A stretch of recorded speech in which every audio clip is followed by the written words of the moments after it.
So Juan, this video is going in an article that our colleague Vic is writing about the importance of mental health in a hybrid work environment. And you do something really cool at Humantelligence I never experienced before, which is asking employees what their mood meter is, either in professional life and personal life, whenever you meet with them for our one-on-one. So why did you start doing that, and what have you learned from it? Yeah, so when I worked at Procter & Gamble many years, which is a pretty well-known company for management and team development and employee development, we always would sit down every week at the beginning of the week and the end of the week and ask how things were going. But we never really quantified it. We just asked about different projects, taking a temperature. So that's kind of where the genesis of just the constant weekly feedback came.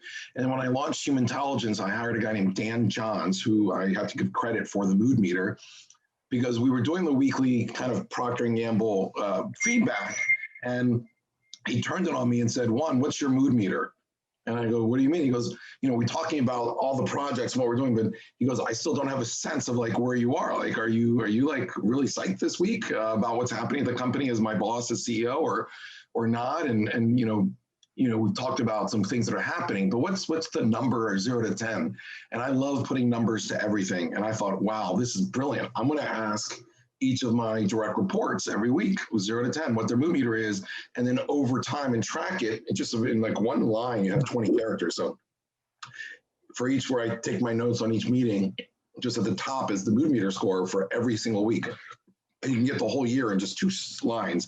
And you can see the ebbs and flows of where somebody is. And then as a leader of a team, you can then see where all the team members are. And there'll be months and quarters where you can see that the energy of the company's low or the team's low, and energy where everybody's really psyched. And so it gives a great perspective to then be able to manage the team and do special things when they're low as a group to bring them up, and as well as an individual. And it's helped uncover people who are having personal issues, right, which I realized was affecting them.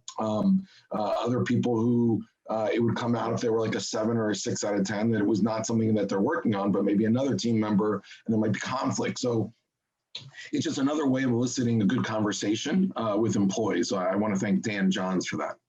Well, I didn't know Dan came up with it, so we'll definitely do a shout out to him. And what I've learned, or what I've really enjoyed from it, is if you only get like a certain amount of face time with somebody per week because they're working remotely or hybrid, you're not learning that much about them.